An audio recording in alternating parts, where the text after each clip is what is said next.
Mulai tahun 1974, kerajaan telah menguatkuasakan Akta Kemajuan Petroleum 1974, PDA 1974, Akta 144 bagi mengawal selia petroleum negara.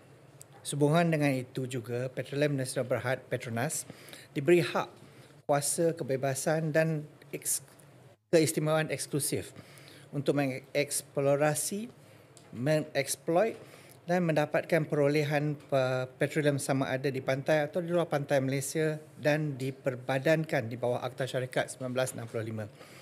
Sejak Akta 144 dikuatkuasakan, selain daripada Kerajaan Persekutuan, Sabah dan Sarawak merupakan antara negeri yang telah menerima bayaran tunai 5% daripada Petronas.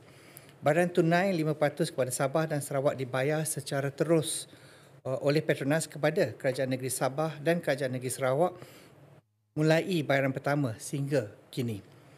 Pada tahun 2023 dan 2024, pembayaran hasil petrol 5% yang telah dibayar kepada Sabah dan Sarawak adalah seperti berikut.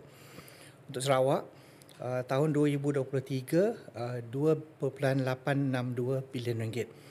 Pada tahun 2024, RM2.544 bilion.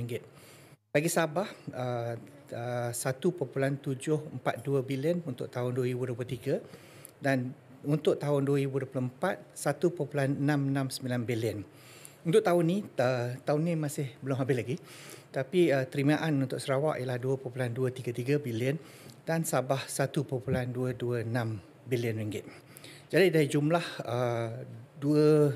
hampir 3 tahun ni, Sarawak mendapat 7.64 bilion dan Sabah 4.637 bilion. Sebenarnya, hasil petroleum yang diambil oleh Petronas bukanlah setinggi 95%. Sebaliknya, sebahagian besar pada hasil tersebut diperlukan untuk membiayai perbelanjaan dan kos pelaburan penerokaan dan pengeluaran minyak oleh Petronas. Industri petroleum di seluruh negara, termasuk Sarawak, telah dapat dibangunkan dengan adanya perjanjian kongsi sama syarikat-syarikat minyak dan gas, antaranya ialah dengan Production Sharing Contract PSC. Walau apapun bentuk PSC yang ditandatangani antara Petronas dan pelabur, Petronas diwajibkan membuat bayaran tunai tetap cash payment kepada Kerajaan Persekutuan serta Kerajaan Negeri Sarawak, masing-masing pada kadar 5% daripada jumlah hasil petroleum, gross production.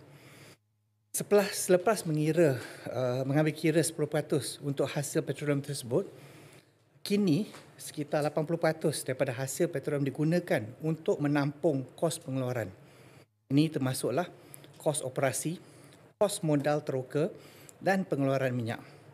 Hanya selebihnya yang sekadar lebih kurang 10% adalah keuntungan kasar untuk dikongsi antara Petronas dan pelabur selepas ditolak cukai. Kerajaan negeri juga ada mengenakan cukai jualan 5% di atas produk petroleum. Inilah hasil lebih pada Kerajaan negeri.